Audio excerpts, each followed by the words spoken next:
महापुरुषों ने क्या बताया। आचार्य श्री सुधर्मा स्वामी की मंगलमय वाणी सुनकर जम्बू स्वामी जी कहने लगे, गुरुदेव तीसरे वर्ग में किस महापुरुष का वर्णन आया, ये भी मैं जानना चाहता। उस समय गुरुदेव कहने लगे, जम्बू इस तीसरे वर्ग में 13 महान साधकों का वर्णन आता है।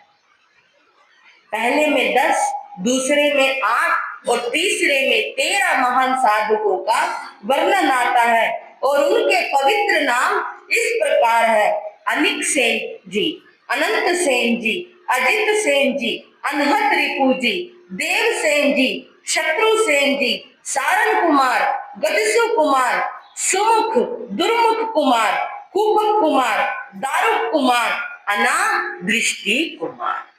बंधुओं, इन सभी महापुरुषों का जीवन इतना पवित्र और इतना सुंदर है कि इसको इन 8 दिनों में जरूर से जरूर सुना जाता है। क्यों सुना जाता है? ताकि इनके जीवन को सुनकर हमारे मन में भी संसार के प्रति निस्सारता पैदा, हमें ये ज्ञात हो कि संसार में कोई अपना नहीं है।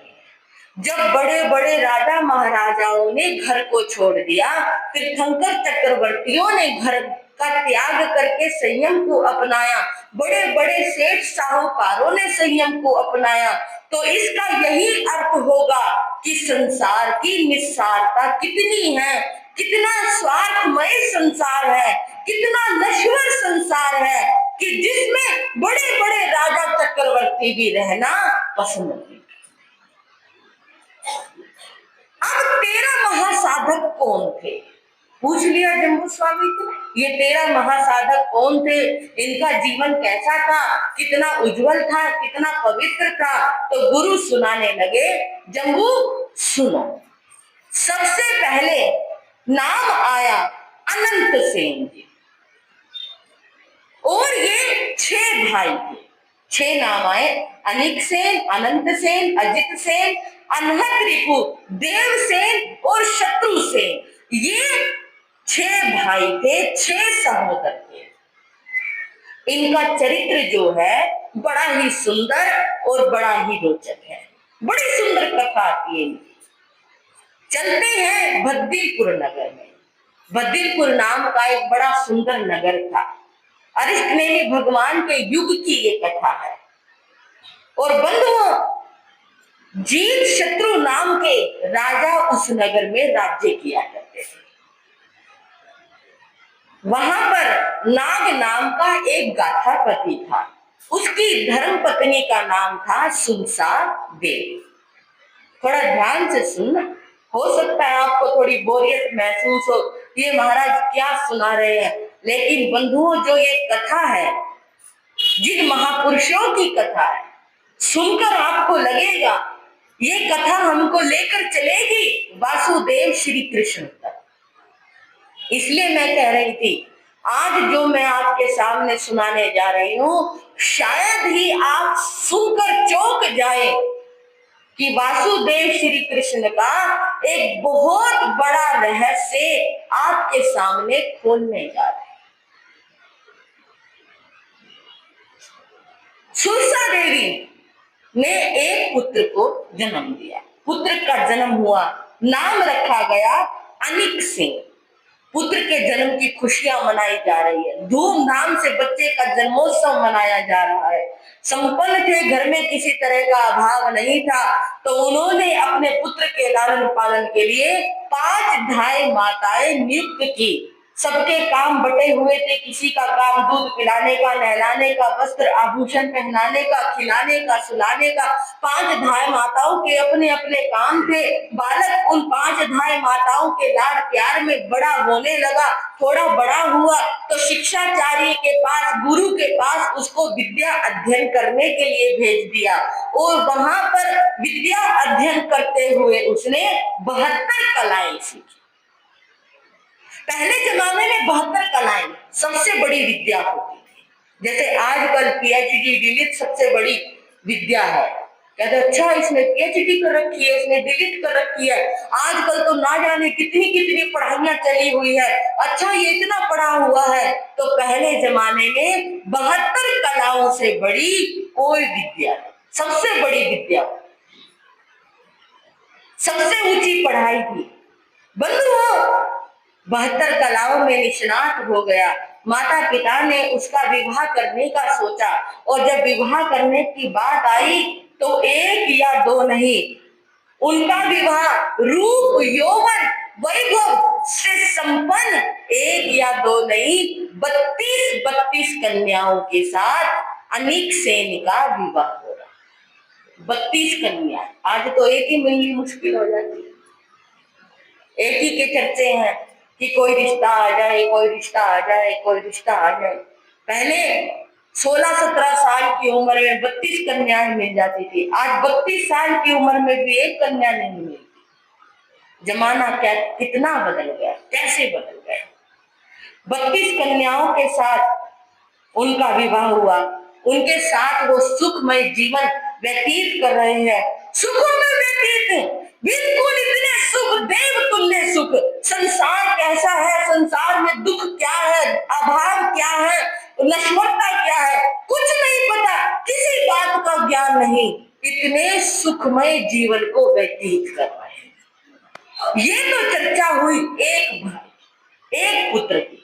समय समय पर सुलसा देवी के 5 पुत्र और हुए, अनंत सेन, अजित सेन, अनहत्रिपु, देवसेन और शत्रुसेन। 5 पुत्रों का उन्होंने भव्य रूप से जन्मोत्सव मनाया। 5 पुत्रों का लालन पालन 5 धाय माताओं के द्वारा हुआ। बड़े हुए तो शिक्षाचार्य के पास 72 कलाएं सीखी। युवा हो गए तो एक या दो नहीं 32 कन्याओं के साथ 5 पुत्रों का विवाह होता है। 5 को अलग महल दिया गया, और इस तरह से 6 के 6 भाई अपने जीवन के स्वर्णिम पलों को सुखों में व्यतीत कर रहे। 6 भाइयों का वर्णन आया, और 6 भाइयों की एक और विशेषता बताई। क्या विशेषता थी? ये 6 के 6 भाई बड़े अद्भुत थे, रंग में, रूप में, कद में, काठी में, बालों में, हर तरह से एक समान। श्याम वर्ण, घुंघराले बाल, रंग भी एक समान, रूप भी एक समान, और नैनक्ष भी एक समान, यहाँ तक कि कद भी एक समान। एक को देख लो तो दूसरे का पता नहीं लगे, दूसरे को देख लो तो तीसरे का पता नहीं लगे। नाम से ही पहचान होती थी, शक्ल से किसी की कोई पहचान नहीं। माता पिता भी एकदम से धोखा खा जाते थे, भाई कौन आ गया। इतनी समानता थी 6 भाइयों। 2 भाई बहनों की समानता तो आपने बड़ी सुनी भी होगी, देखी भी होगी, लेकिन इन 6 भाइयों में इतनी समानता थी कि सामान्य व्यक्ति एक आपस में इनको पहचान नहीं पाता। अनिक सेन कौन है, अजित सेन कौन है, कोई पहचान नहीं। बंधुओं इस तरह ये 6 भाई सुखपूर्वक जीवन व्यतीत कर रहे थे। एक बार आकाशवाणी होती है कि भद्दीपुर नगर में केवल ज्ञान के महासूर्य 22वें तीर्थंकर श्री अरिष्ट नेमि भगवान उद्यान में पधारे हैं। तो जिसको भी भगवान की वाणी सुननी हो, जिसको भी अपनी आत्मा का कल्याण करना हो, वो उद्यान में पहुंचे और भगवान की वाणी को सुने। आकाशवाणी हुई, सभी ने सुनी, सभी लोगों ने सुनी। उमड़ उमड़ कर जन सैलाब भगवान के चरणों में जा रहा है। ये 6 थे, इन्होंने भी भगवान की वाणी को सुना, सुनकर विचार किया, भाई आकाशवाणी हुई है, नगर में भगवान पधारे हैं, चलो हम भी चलते। हाँ भाई चलना चाहिए, क्यों नहीं, चल दिए भगवान के चरणों में। भगवान के चरणों में पहुंचे। भगवान देशना दे रहे थे, संसार की असारता को बता रहे थे। भगवान बता रहे थे कि ये संसार नश्वर है, यहाँ कोई अपना नहीं है। ये जो सुख भोग के साधन है किंपाग फल के समान है। जो किंपाग फल दिखने में सुंदर है, सूंघने में भी बड़ी सुंदर सुगंध है, खाने में बड़ा मीठा है, लेकिन जिसका परिणाम मृत्यु है, ऐसा ये संसार है, दिखने में बहुत सुंदर है, भोगने में भी बहुत सुंदर है, लेकिन ये काम भोग के जो साधन है नरकों में लेकर जाने वाले हैं, आत्मा के जन्म मरण को बढ़ाने वाले हैं, भव भव में भटकाने वाले हैं। हे प्राणी, तुझे सावधान हो जाना। भगवान कहने लगे, धीरे धीरे घट जाएगी तेरी ये उमरिया, धीरे धीरे घट जाएगी तेरी ये उमरिया, अब तो जागना तुझको प्यारे, सोया क्यों बावरिया, अब तो जागना तुझको प्यारे, सोया क्यों बावरिया। सुना, सबने सुना, इन 6 भाइयों ने भी सुना। प्रवचन जब समाप्त हुआ, 6 के 6 भाई इकट्ठे हुए, कहने लगे, भाई कमाल हो गए, भगवान की वाणी सुनी, अंतरात्मा हिल गई। ये जन्म कितना दुर्लभ है, आज तक हमने सोचा ही नहीं, ऐशो आराम में पूरी जिंदगी व्यतीत किए, खाए पिए खेले कूदे, बस ऐसे ही सोच लिया कि जिंदगी यही है। भगवान कह रहे हैं कि जिंदगी का कल्याण करो, आत्मा का कल्याण करो, इस जिंदगी का सदुपयोग करो, और हमने तो अपनी पूरी जिंदगी यूं ही ऐशो आराम में व्यतीत कर दी। बड़े भाई को अब क्या करना, छोटे कहने लगे, भैया जो आप करोगे वही करेंगे, जो भगवान ने रास्ता बताया है, रास्ता बताया है तो चलना भी तो चाहिए। कोई व्यक्ति आपको सही दिशा में डाल रहा है, सही मार्ग दिखा रहा है, तो चलना भी चाहिए। कितना समय व्यतीत हो गया संसार के सुख भोगते भोगते, अब जितनी उम्र बची है संयम में, तपस्या में, उस उम्र को लगाना चाहिए। संसार के सुख भोग कर देख लिए, अब संयम का आनंद भी लेना है। ठीक है, तो चलो। 6 के 6 भाई अपने माता पिता के पास आए, आज्ञा तो लेनी ही थी। माता पिता ने सुना, सुनकर हैरान रह गए, बहुत समझाया अपने पुत्रों को, लेकिन पुत्र थे, मानने वाले कहाँ थे। उन्होंने तरह तरह से तर्क देकर अपने माता पिता को समझाया, और समझाकर कहने लगे, माता जी, पिताजी, हमने इस संसार के स्वरूप को समझ लिया है, अब हम इस संसार में रहना नहीं चाहते। अब आप चाहे कुछ भी कहो, हमें तो संयम लेकर अपनी आत्मा का कल्याण करना है। इस तरह से अपनी पत्नियों को समझाकर, अपने माता पिता को समझाकर संयम के मार्ग पर बढ़ने के लिए भगवान के चरणों में आए, अपने राजसी वस्त्र उतारे, संयमी वेश धारण किया, प्रभु के चरणों में दीक्षा अंगीकार कर ली, और इस तरह दीक्षा अंगीकार करके बेले बेले तप की साधना करते हुए 14 पूर्वों का अध्ययन किया। बेले बेले तप की तपस्या कैसे? पूरी जिंदगी 2 दिन उपवास, 1 दिन पारना, 2 दिन उपवास, 1 दिन पारना, इस तरह पूरी जिंदगी उन्होंने बेले बेले तप की आराधना की, और गुण रतन संवत्सर तक की आराधना की। जीवन का अंतिम समय आया, शत्रुंजय पर्वत पर गए, अब शरीर चलने में असमर्थ हो गया है। वहां पर उन्होंने भगवान की आज्ञा से संलेखना समाधि व्रत अंगीकार किया, आत्मा का दर्शन किया, और इस तरह जीवन के अंतिम समय में केवल ज्ञान, केवल दर्शन को प्राप्त किया, और 20-20 वर्ष तक संयम पर्याय का पालन करते हुए सिद्ध, बुद्ध और मोक्ष में जाकर विराजमान हो गए। सभी मिलकर बोलेंगे, नमो सिद्धाय। बंधुओं, ये वर्णन था इन 6 भाइयों का। अब वर्णन आता है 7वें महापुरुष कौन थे, उन्होंने किस तरह की आराधना की। 7वें महापुरुष का नाम है सारन कुमार। ये द्वारिका नगरी के रहने वाले थे। इनके पिता थे वसुदेव राजा और माता थी धारिणी देवी। इनके जन्म पर माता पिता ने बड़ी धूमधाम से जन्मोत्सव मनाया, नाम रखा सारन कुमार। इनका बड़े सुंदर ढंग से लालन पालन हुआ, समय आने पर विवाह हुआ। सभी राजकुमारों का एक समान समझ लेना। विवाह हुआ, विवाह के पश्चात अपना सुखमय जीवन व्यतीत कर रहे थे। एक बार भगवान अरिष्टनेमि का द्वारिका नगरी में पदार्पण होता है। भगवान की वाणी को सुना, वैराग्य भाव जागृत हो गया और जब वैराग्य जागृत हुआ, माता पिता से आज्ञा लेकर भगवान के चरणों में इन्होंने दीक्षा ली।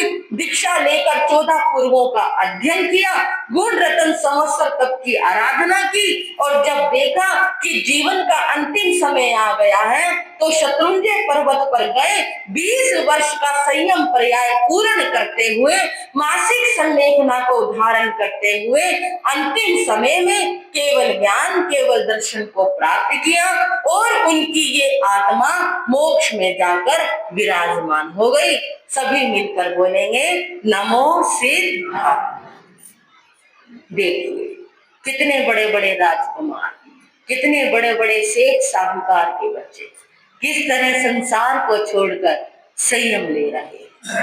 इसका मतलब सतयुग, वो युग सतयुग क्यों कहलाता था? क्योंकि उस युग में धर्म की प्रमुखता। धर्म करने का अवसर आए तो धर्म कर लो, फिर चाहे वो किसी भी जाति का हो, किसी भी वंश का हो, किसी भी गोत्र का हो, कोई भी हो। आजकल तो धर्म जातियों में बट गया। लोग इतना धर्म नहीं करते जितना धर्म के लिए लड़ते हैं। धर्म करते क्या है? कोई कहे कि हाँ भाई मैं धर्म करता हूँ, उससे धर्म का स्वरूप पूछ लो, उसे धर्म का स्वरूप भी बताना नहीं आएगा। धर्म का स्वरूप क्या है उसे अपने धर्म के बारे में 2 लाइन बतानी नहीं आएगी। लेकिन जब धर्म के लिए लड़ने की बात हो तो डंडे लेकर सबसे आगे आकर खड़ा हो जाएगा। ये धर्म मेरा है, ये धर्म मेरा है और मैं अपने धर्म के लिए लड़ने मिटने को तैयार हो जाऊंगा। लड़ने मिटने फिर उस धर्म के बारे में पूछेंगे भी नहीं कौन सा धर्म कैसा है। लेकिन पहले धर्म के लिए कम लड़ते थे, धर्म पर मरते थे। धर्म करने के लिए अपनी जी जान की बाजी लगा देते थे, धर्म के लिए अपना पूरा जीवन व्यतीत करते थे। आजकल लोग धर्म के लिए लड़ते हैं और धन के पीछे भागते हैं। धन ही उनके जीवन का एक अंश है और वो सतयुग था, वहां धन को छोड़कर धर्म को अपनाया जाता था। आज कलयुग है, आज धर्म को छोड़कर धन को अपनाया जाता है। जब भी कभी धन की बात आए, कोई कहे ये धन तुम्हें मिल जाएगा, तुम धर्म परिवर्तन कर लो। कितने कितने लोग धर्मों का परिवर्तन करने लग रहे हैं। धन के अभाव में सिर्फ उनको धन दिखाई देता है, धर्म परिवर्तन में लगे हुए हैं। बंधुओं, पहले धन छोड़कर धर्म अपनाया जाता था और कलयुग में यही अंतर है कि आज धर्म छोड़कर धन अपनाया।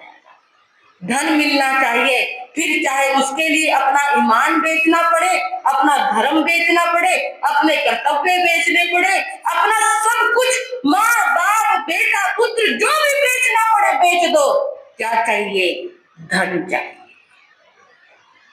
यही कलयुग और सतयुग में सबसे बड़ा अंतर है। आपने 7 महापुरुषों को सुना, अब वर्णन आता है 8वें महापुरुष का। कौन थे 8वें महापुरुष?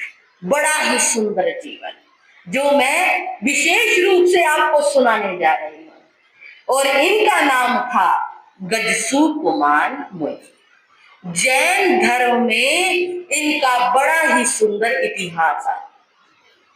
जब जब मन में कभी भी संयम के प्रति शिथिलता आती है, गजसु कुमार मुनि का नाम लो।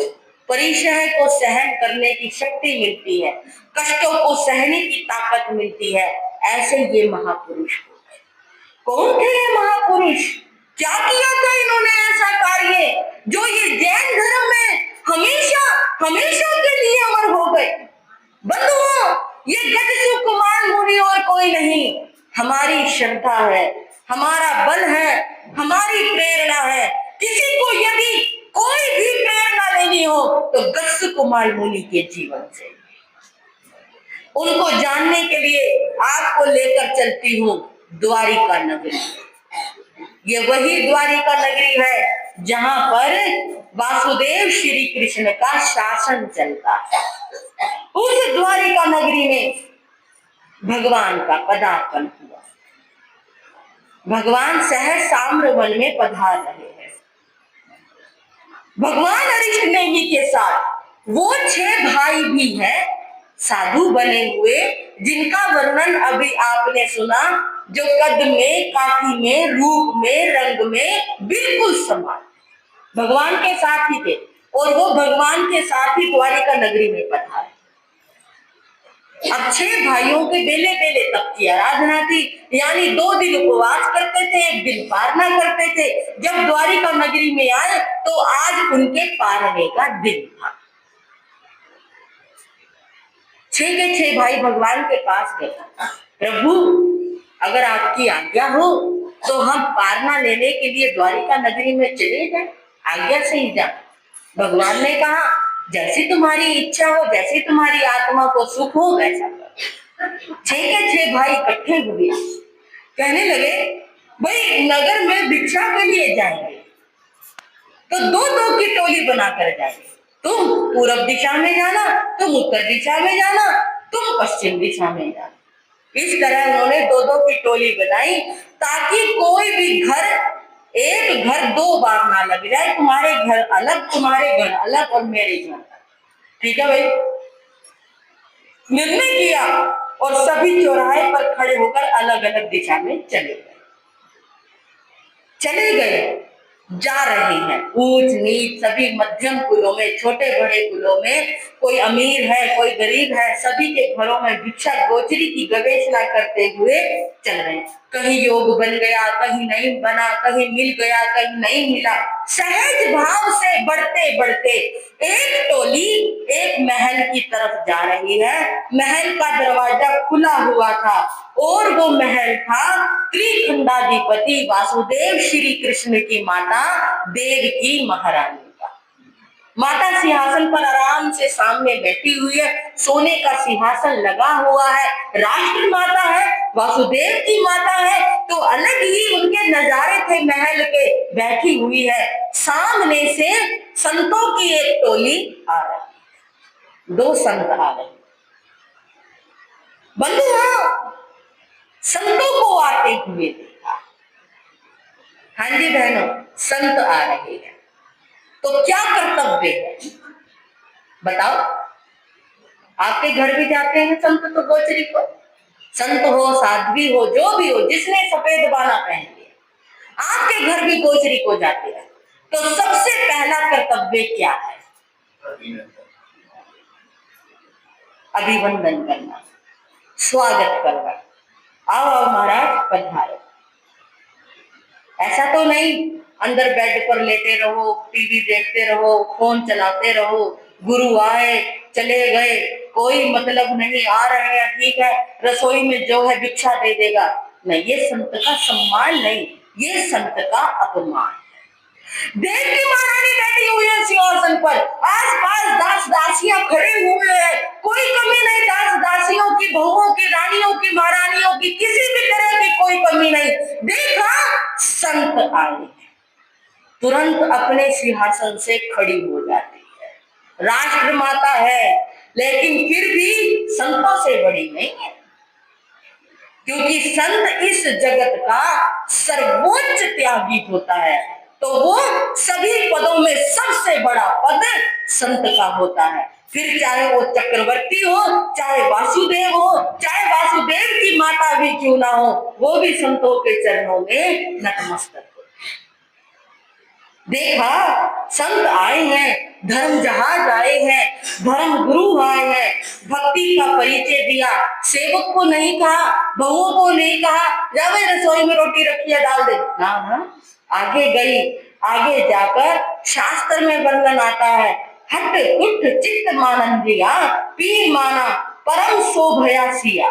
परम हर्षित हुई, संतुष्ट हुई, रोम रोम हर्षित हो गया, अपने सौभाग्य की सराहना करने लगी और क्या सोचने लगी, आज कितना सौभाग्यशाली दिन है जो आज संत मेरे घर पधारे हैं, मेरे तो सौभाग्य के दरवाजे ही खुल गए। बंधुओं, सबकी अपनी अपनी भावना होती है। किसी को संतों का आना अच्छा लगता है, किसी को संतों का आना बोझ लगता है, किसी को लगता है क्या रोज की रोज संत आ जाते हैं। लेकिन मन का आनंद है, किसको क्या अच्छा लगता है।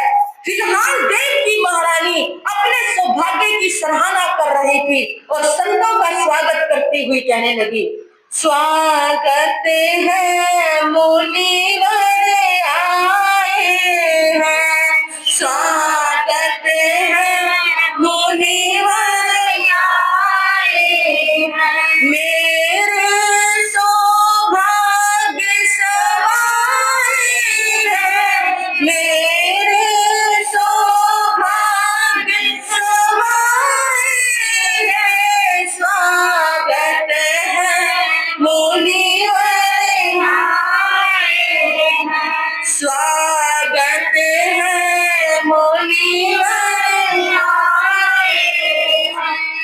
गंगा में स्नान करने के लिए 150, 200 किलोमीटर दूर जाना पड़ता है। इतनी दूर कहीं हरिद्वार, कहीं ऋषिकेश चले जाते हैं लोग, गाड़ी उठाते हैं चले जाते हैं। लौकिक मान्यता है स्नान करने से भाई हमारे कर्म हल्के हो जाएंगे। लेकिन देव की महारानी क्या कह रही है, घर बैठे ही गंगा आई, घर बैठे ही गंगा आई, कितनी है ऊंची पुण्याई, कितनी है ऊंची पुण्याई, मैंने शुभ दर्शन पाए हैं, मैंने शुभ दर्शन पाए हैं, स्वागत है गुरुवर आए हैं, स्वागत है गुरुवर आए हैं। बंधुओं, सिर्फ बैठी ही नहीं रही, सिंहासन से खड़ी हुई गेट तक 7-8 कदम आगे गए। आओ पधारो महाराज, लेने के लिए मेहमान आते हैं, सड़क पर लेने के लिए जाते हैं। गुरु आए हैं, ये तो मेहमानों से भी कई गुना बढ़कर जिनका दर्जा है। साथ गंगा मेरे घर चलकर आई है, उसका सम्मान करना चाहिए। गई 7-8 कदम आगे गई, हाथ जोड़कर वंदन किया, नमस्कार किया, पधारो गुरुदेव पधारो। आज तो मैं धन्य हो गई, मेरे घर पर धर्मधारी पधारे हैं, मेरे घर पर गुरु पधारे हैं। आओ गुरुदेव, भोजनशाला में लेकर जाती है। गुरुदेव श्री वासुदेव श्री कृष्ण के नाश्ते के बनाए हुए, नाश्ते में आज उनको आना था और उन्हीं के लिए बनाए हुए केसरिया मोदक रखे हुए, और भी भोजन था, वो भोजन भी ठहराया और लास्ट में कहने लगी, गुरुदेव ये केसरिया मोदक हो कृपा, मोदक ठहरा। संतों ने आहार लिया, जितना लेना था लिया, झोली उठाई, चल दिए। और जब जाने लगे, हाँ भाई चले जाएंगे अपने आप, जैसे आए चले जाएंगे, नहीं, छोड़ने गई, गेट तक, दरवाजे तक छोड़ने जाती है, दरवाजे पर खड़ी हो जाती है। जब तक संत दिखाई दिए तब तक देखती रही। जब संत अगली गली में मुड़ जाते हैं, प्रवेश कर जाते हैं, फिर आई सिंहासन पर बैठ गई। भाई आज तो बड़ा अच्छा सूरज निकला, आज तो बड़ा अच्छा दिन निकला कि संतों के घर बैठे ही दर्शन। बंधुओं, अभी बैठी ही थी, सोच ही रही थी कि संत मेरे घर पर आए, मेरा सौभाग्य जग गया, मेरा जीवन धन्य हो गया, मैंने उन्हें भोजन ठहराया, मेरी आत्मा धन्य हो गई। इतनी ही देर में घूमते हुए दूसरी टोली भी आ गई। हाँ जी बहनों, क्या होगा? ये बात महाराज जी कुछ भूल गए? नहीं, वही श्रद्धा। अरे महाराज फिर से आ गए लगता है। कोई बात नहीं, सिंहासन से खड़ी हुई, दरवाजे तक लेने गई, फिर बुलाया, फिर वही आओ भगत, उसमें तनिक कोई अंतर नहीं। भोजनशाला लेकर गई, गुरुदेव पधारो, लो भोजन ग्रहण करो। केसरिया मोदक उनको भी बहराया और दरवाजे तक छोड़ने के लिए गई विदा। सिंहासन पर बैठी थी, आकर अभी सिंहासन पर बैठी थी, सोच रही थी भाई आज तो संत दो बार, बड़ी किस्मत वाली हूं मैं, बड़ी सौभाग्यशालिनी हूं मैं, मुझे 2 बार संतों के दर्शन हुए। देखो बंधुओं, संतों के दर्शन तो 1000 बार, 1 बार होना ही परम दुर्लभ है। जिसको 2 बार हो गए वो अपने भाग्य की सराहना कर रही थी, सोच ही रही थी। इतने में विचरण करते हुए मेरी बहनों ध्यान से सुनना, वो तीसरी टोली भी घूमते घूमते पहुंच गई। देव की महारानी फिर से खड़ी हुई, दरवाजे तक गई, लेकर आई, वंदन किया, नमस्कार किया, भोजनशाला में लेकर जाती है, पुनः आहार भराती है, मोदक भराती है। और जब वो छोड़ने के लिए जा रही थी उसके मन में एक शंका थी। शंका क्या थी कि क्या मेरी द्वारिका नगरी में, वासुदेव श्री कृष्ण की द्वारिका नगरी में लोग इतने प्रमादी, इतने आलसी, इतनी भावनाओं से रहित हो गए हैं कि संतों को गोचरी नहीं मिलती। जो संतों को बार बार परेशानी हो रही है, बार बार एक ही घर में आना पड़ रहा है, ये द्वारिका वासी इतने अप्रमादी और इतने आलसी कैसे हो सकते हैं, इतने लापरवाह कैसे हो सकते हैं, जो संतों की सेवा भी नहीं कर सकते। मन में एक तरह का रोष था कि क्या यहाँ के लोग सुखों में इतने खो गए जिन्हें संतों की गोचरी की चिंता नहीं, संतों को भोजन बहराने की चिंता नहीं। क्या वो इतने आलसी हो गए, क्या वो इतने श्रद्धाहीन हो गए जिन्हें साधु संतों के प्रति श्रद्धा भी नहीं है। मन में एक भाव आया, चलो महाराज जी से ही पूछ लेती हूँ। हाथ जोड़ के पूछने लगी, गुरुदेव क्या द्वारिका वासी इतने आलसी प्रमादी हो गए हैं, श्रद्धाहीन हो गए हैं कि जो साधु संतों के प्रति श्रद्धा नहीं रखते, जो साधु संतों को गोचरी भी नहीं भिड़ाते? नहीं नहीं नहीं नहीं देखती माता, ऐसी तो कोई बात नहीं है, द्वारिका वासी तो बहुत श्रद्धाशील है। यदि ये श्रद्धाशील है तो आपको मेरे घर पर 3 बार आने की क्या आवश्यकता पड़ी गुरुदेव? मैं सहज भाव में पूछ रही हूँ कि आपका मेरे घर पर 3 बार पदार्पण हुआ, मैं तो धन्य हो गई। लेकिन ये बात द्वारिका वासियों के लिए अच्छी नहीं। वो टोली कहने लगी, माता हम तो पहली बार आए हैं। हाँ जी बहनों, क्या कहने लगी? हम तो पहली बार आए। कहते नहीं महाराज, आप तीसरी बार पुनः पधारे हैं। दोनों संत देखने लगे एक दूसरे को, हंसने लगे, भाई गड़बड़ हो गई, जिस बात का डर था वही होगा। फिर उन्होंने उनकी शंका का समाधान करते हुए कहा, माता जो पहले आए थे वो दूसरी बार नहीं आए, जो दूसरी बार आए थे वो हम नहीं है, जो भी आए हैं वो एक ही बार आपके घर में आए। ऐसा कैसे हो सकता है महाराज? ऐसा इसलिए हुआ कि हम 6 के 6 सगे भाई हैं, हमारी माता सुलसा, हमारे पिता नाग गाधापति और हम 6 ने एक साथ दीक्षा ग्रहण की। हमारा रूप, कद, काठी, बाल सब कुछ एक समान है, कोई भी एक बार देखता है पहचान नहीं पाता। इसलिए जो पहले आए थे वो अलग थे, जो दूसरी बार आए वो अलग है, जो हम हैं हम भी अलग है। हम 6 भाइयों ने दीक्षा ली और हमारे आज बेले बेले तक का पारना था। हम 6 के 6 भाई 2-2 संतों की 3 टोली बनाकर निकले थे और संयोग ऐसा बना कि तीनों ही टोली का आपके घर पर आना। अच्छा महाराज, ये तो बड़ी बात बताई आपने, मैं तो कुछ और ही सोच रही थी। धन्य हो महाराज, धन्य हो, धन्य हो आपकी माता को, धन्य हो आपके पिता को, जिन्होंने इतने सुंदर रूप लावण्य संपन्न एक जैसे सुंदर श्रेष्ठ पुत्रों को जन्म दिया। क्या जवानी है, क्या रूप है, क्या लावण्य है, धन्य है आपके त्याग को। आपने किस तरह से संसार का त्याग करके संयम को अंगीकार किया।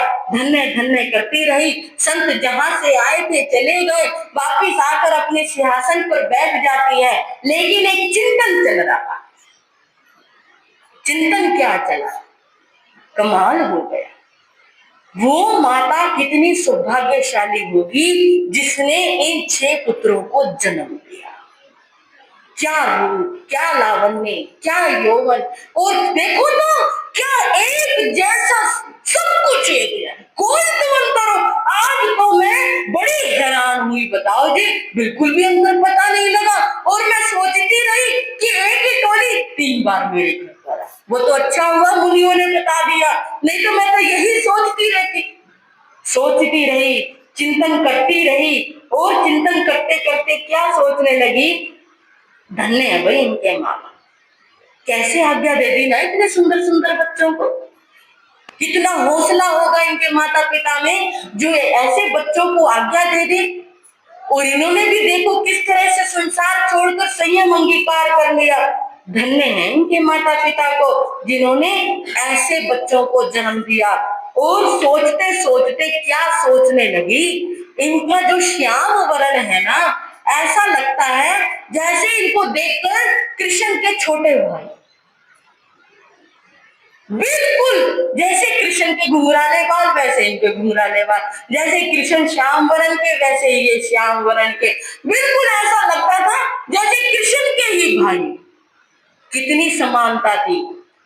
सोचते सोचते, सोच है बंधुओं कहाँ की कहाँ निकल जाए। इंसान जब खाली बैठा हो सोचने लग जाए तो पिछले पता नहीं कितने कितने वर्षों की बातें याद आ जाती है। देवकी महारानी भी सोचती रही और उसे याद आ गया अपना कुंवारापन, जब उसका विवाह भी नहीं हुआ था, जब वो अपने भाई कंस के पास थे और वहां महलों में बैठी हुई थी, अपनी भाभी जीव यशा के पास बैठी हुई थी। दोनों भाभी ननद बैठी हुई बात कर रही थी। और क्या उसने याद किया कि मेरा एक छोटा भाई था जिसका नाम था अति मुक्त कुमार। कंस के अत्याचार बढ़ते जा रहे थे, उसका पाप बढ़ता जा रहा था और वो लोगों को बड़ा सताता था, प्रजा पर बहुत अत्याचार करता था। उस समय, अब ध्यान देने वाली बात है जो मैं आपके सामने सुनाने जा रही हूँ, उस समय मेरे छोटे भाई ने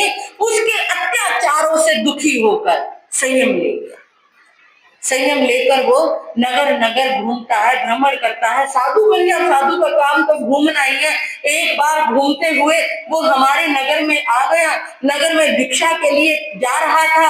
हम ऐसे ही बाहर बैठे हुए थे और हमने देखा वो भिक्षा के लिए जा रहा है। तब भाभी ने, जीव यशा ने उसको देखा और देखते ही एक ताना सा दे मारा। और ताना क्या दिया, कहने लगे शर्म नहीं आती तुझे घर घर टुकड़े मांगते हुए। अरे कहाँ तेरा भाई इस नगर का इतना बड़ा राजा और कहाँ तू भिखारियों की तरह भीख मांगता फिरता, शर्म नहीं आती तुझे? तूने तो अपने भाई की इज्जत मिट्टी में मिला रखी। छोड़ दे ये सब कुछ, आजा दोबारा से इन महलों में, तेरा भी बढ़िया सा विवाह करवा देंगे, एक महल रहने को दे देंगे और अपना सुख से जिंदगी जियो। ये सोच किन लोगों की होती है? अज्ञानी लोगों की, जो ना भूत जानते हैं ना भविष्य जानते। उनको सिर्फ वर्तमान दिखाई देता है कि बेचारे टुकड़े से मांगते घूमते हैं, लेकिन वो ये नहीं जानते कि इसके पीछे रहस्य क्या छिपा हुआ। आसान नहीं है घर घर जाकर भिक्षा मांगना, लेकिन एक साधु ये काम करता है अपनी आत्मा का कल्याण करने। अति मुक्त ने सुना, उसे अपनी भाभी की जो बातें थी अच्छी नहीं लगी, उसे क्रोध आ गया और क्रोध में वो कहने लगा, जीव यशा तू किस पर घमंड कर रही है, किस पर इतना अभिमान दिखा रही है? अपने उस क्रूर अत्याचारी कंस पर, अपने उस पति पर। एक दिन देखना उस कंस के अत्याचार इतने बढ़ जाएंगे, इतने बढ़ जाएंगे कि एक दिन उसे मारने वाला इस पृथ्वी पर जन्म देगा। जीव यशा कहने लगी, कोई उसको मार नहीं सकता, वो किसी के हाथों नहीं मरेगा, उस जैसा ताकतवर इस संसार में कोई नहीं होगा। संत हंसने लगे, कहने लगे कोई मार नहीं सकता। अरे ना, मैं बताता हूं, जो ये तेरी ननंद है ना देवकी, इसका 7वां पुत्र होगा और वही 7वां पुत्र तेरे पति को मारने वाला। यहाँ भविष्यवाणी। जीव यशा ने सुना, भयभीत हो गई। देवकी ने सुना, वो भी भयभीत हो गई। वो संत के चरणों में गिर गई। महाराज मुझे क्षमा कर दो, मेरी तो कोई गलती नहीं। नहीं बहन, तेरी कोई गलती नहीं। अरे तू तो इस संसार की सबसे सौभाग्यशाली माता बनेगी। तू एक नहीं 8 पुत्रों को जन्म देने वाली बनेगी और सारे पुत्र एक समान होंगे, सारे पुत्र सुंदर होंगे और तेरे जैसी माता इस संसार में कोई नहीं होगी। तेरे जैसे पुत्रों को जन्म देने वाली माता इस संसार में कोई नहीं होगी। देवकी, तेरा तो भविष्य बड़ा सुंदर है। देवकी ने सुना, बार बार मुनि को बंधन करती हुई वहां से चली जाती है। मुनि अपने रास्ते चले जाते हैं, लेकिन ये बात जीव यशा ने अपने पति कंस को बताई। जब कंस ने इस बात को सुना, उसे इतना क्रोध आया कि जब देवकी का विवाह हुआ, उसने उसके पति वसुदेव राजा को और देवकी को बंधक बना लिया और जेल में डाल दिया। अब क्या हुआ, उसके आगे की कहानी तो सारी देवकी जानती थी। मेरे 6 पुत्र हुए और 6 के 6 कंस के हाथों मारे गए और इस तरह से 7वां पुत्र हुआ जिसे हम नंद गांव में छोड़ आए थे। वहां यशोदा के यहाँ उसका लालन पालन हुआ। 8वें पुत्र की तो बात ही नहीं रही कुछ भी। और इस तरह से अति मुक्त कुमार ने जो कहा था वो भविष्यवाणी एक सच हुई कि मेरे 7वें पुत्र ने कंस को मारा, लेकिन बाकी जो भविष्यवाणी है वो झूठी। बाकी के तो पुत्र मेरे जीवित ही नहीं रहे और वो कह रहे कि तू ऐसे पुत्रों को जन्म देगी जिसको संसार में कोई माता नहीं दे पाई। ये क्या मतलब, संत की भविष्यवाणी झूठी कैसी हो सकती है। और चिंतन चला और वो इस रहस्य को जानने के लिए, क्या कोई संत झूठ बोल सकता है, झूठ बोला तो क्यों बोला, ये जानने के लिए कहने लगे भाई ये तो समाधान भगवान ही कर सकते हैं। उसने रथ मंगवाया और धर्म रथ पर आरूढ़ हो गई, पहुंच गई भगवान अरिष्ट ने भी देखा, भगवान के चरणों में गई, भगवान की आदीक्षिणा की, प्रदीक्षिणा की, भगवान को वंदन किया, नमस्कार किया। आज मन बड़ा परेशान था, खुश भी था कि संत मेरे घर पर पधारे, लेकिन उस खुशी को चिंतन करते करते वो खुशी परेशानी में बदल गई और इस तरह मन परेशान था। भगवान के चरणों में बैठी हुई थी, कुछ कहती उससे पहले ही भगवान ने कहा, प्रभु ने अंतर्यामी, प्रभु ने अंतर्यामी, देवकी के मन की जानी, देवकी के मन की जानी, बात प्रभु सारी हो, बोले उसे वारी हो, बात प्रभु सारी हो, बोले उसे वारी हो।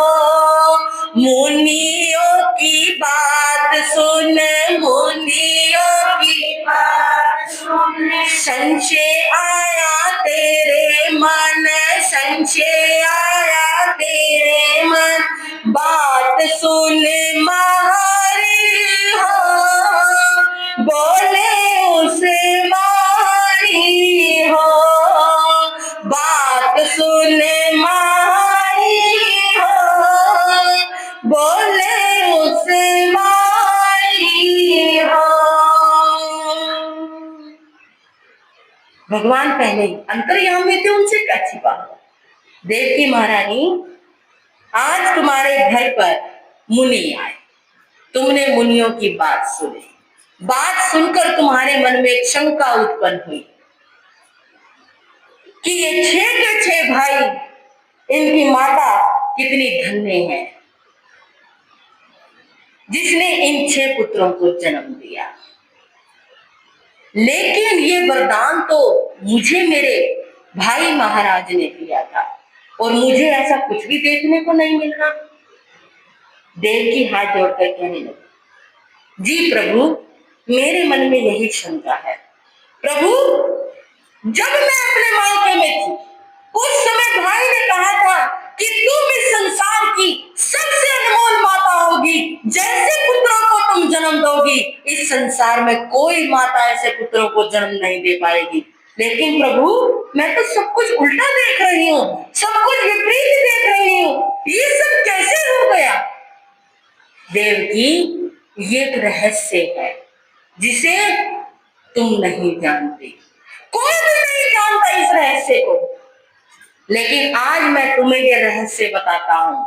और हकीकत यही है, सच्चाई यही है कि मुनियों का वचन कभी झूठा नहीं होता। जिन 6 पुत्रों को तुम देख रही थी, जिन 6 भाइयों को तुम देख रही थी, जो कृष्ण के समान प्रतीत हो रहे थे, वो किसी और के नहीं, तुम्हारे ही पुत्र थे। हाँ जी बहनों, अभी तक तो वो सुनसा के जाने जाते थे, भगवान ने कह दिया देव की वो और किसी के नहीं, तुम्हारे ही पुत्र थे। जैन धर्म की जो सच्चाई है मैं वो आपके सामने बता रही हूँ। सनातन परंपरा में तो ना जाने कितनी कितनी मान्यताएं हैं, लेकिन जो इतिहास है वो क्या है, जैन धर्म इसे किस रूप में मानता है। कहने लगी प्रभु, ऐसे कैसे, ये मेरे पुत्र कैसे हो सकते हैं? मेरे पुत्र को जब मैं जेल में थी कंस उन्हें मार देता था। देवकी, यही तो पुण्यवान जीवात्मा को कोई नहीं मार सकता। जो पुण्यवान जीवात्मा है उसे कोई नहीं मार सकता, उसकी रक्षा स्वयं भगवान करता है। और तुम इतनी पुण्यशालिनी माता हो, पुण्यशालिनी माता के पुण्यशाली पुत्र, भला उनको कौन मार सकता था? मैं तुम्हें सुनाता हूं।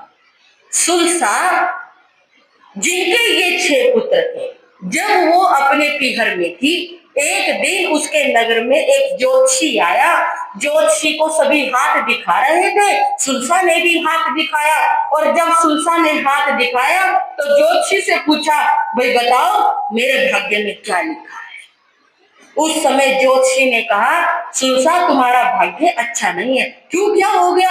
उसने कहा, जब तुम्हारा विवाह होगा तुम मृत बच्चा होगी, यानी मरे हुए बच्चों को जन्म देने वाली। सुनकर सुलसा तो घबरा गई, उसका मन दुखी हो गया। अरे ये क्या, मैं मरे हुए बच्चों को जन्म दूंगी? तो उस समय उसने ज्योतिषी से कहा, इसका कोई उपाय हो, कोई हल हो, कुछ भी उपाय करना मुझे बताओ कि जिससे मेरे बच्चे जीवित हो जाए। उस समय ज्योतिषी ने कहा, मैं तुम्हें एक साधना बताता हूँ, तुम हरिंगमेशी देव की आराधना करो, वही कुछ करेंगे, वही तुम्हारे भाग्य को ठीक करेंगे। उस समय सुलसा ने हरिंगमेशी देव की आराधना की, जैसे जैसे ज्योतिष ने बताई थी वैसे वैसे आराधना की, और उसकी आराधना से हरिंगमेशी देव प्रसन्न हो गए। प्रसन्न होकर उन्होंने उसको दर्शन दिए, और दर्शन देकर कहने लगे, मांगो सुलसा, तुमने मेरी आराधना की, क्या मांगते हो? उस समय सुलसा ने कहा, हे देव, मेरी किस्मत में मरे हुई संतान पैदा होना लिखा है, तो मैं आपसे जीवित संतान का वर मांगती हूँ। उस समय हरिंगमेशी देव ने कहा, ऐसा नहीं हो सकता, क्योंकि मैं किसी की किस्मत को नहीं बदल सकता। यदि तुम्हारी किस्मत में मरी हुई संतान लिखी है तो ऐसा ही होगा, मैं किसी की किस्मत को कैसे बदल सकता हूँ? उस समय सुलसा कहने लगी, देव, मैंने आपकी भक्ति की, पूजा की, अर्चना की, फिर आपकी भक्ति का मुझे क्या फल मिलेगा? हरिंगमेशी देव ने ध्यान लगाया और कहने लगे, मेरी भक्ति का तुम्हें फल जरूर मिलेगा।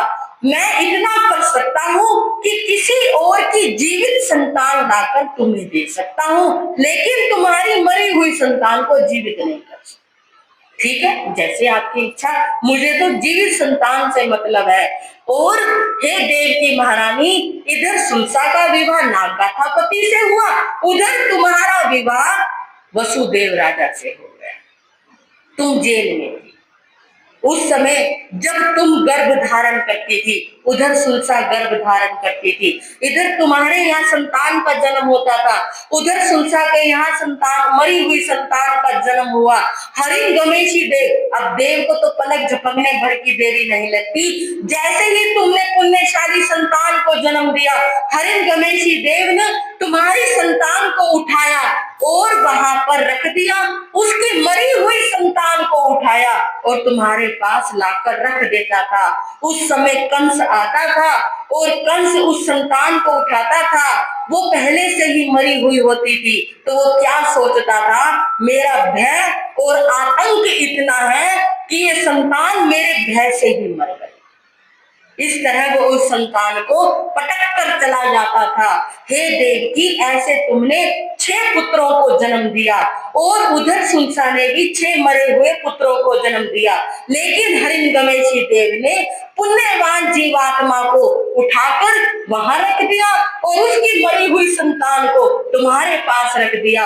और हमेशा कंस उनको इस तरह से पटक कर मरा हुआ जानकर चला जाता था और तुम भी यही सोचती रही कि तुम्हारी 6 के 6 संतान कंस के द्वारा खत्म कर दी। इसलिए हे देवकी, ये और किसी की नहीं, तुम्हारी अपनी ही संतान है। जन्म इनको तुमने दिया, लेकिन देव सहयोग से माता कहलाने का जो सौभाग्य था किसको मिला? सुनसा को। ये मेरे पुत्र है, ये मेरे अपने पुत्र है, मैंने इनको जन्म दिया। सुनते ही देव की तो हैरान है, आंखों से आंसू झरने लगे। प्रभु, इतना बड़ा रहस्य, आज तक मैं यही सोचती रही मेरा एक ही पुत्र है और वो वासुदेव कृष्ण, लेकिन आज पता लगा कि मैं 7 महापुरुषों की संतान हूँ। मेरा जो 7वां पुत्र कृष्ण है वो वासुदेव है। ये 6 पुत्र किस तरह से संयम का पालन कर रहे हैं, तभी तो मैं कहूँ एक जैसा रूप रंग, किस तरह से सामान्यता समान भाव था। कहने लगी, प्रभु, यदि आपकी आज्ञा हो तो क्या मैं अपने पुत्रों के दर्शन कर सकती हूँ? हाँ हाँ, क्यों नहीं, जाओ। वो बैठे। देव की महारानी खड़ी हुई जाकर उन 6 मुनियों के पास गई, उन्हें वंदन किया, नमस्कार किया। वो अपने ध्यान में लीन थे, लेकिन अब माता देख रही थी, ये मेरे पुत्र है, इनको मैंने जन्म दिया। निहारने लगी। बंधुओं, शास्त्र कहता है उसका मन प्रेम से, वात्सल्य से इतना भर गया कि उसके हाथों के कंगन छोटे पड़ गए, कंचकों के बंधन टूट गए।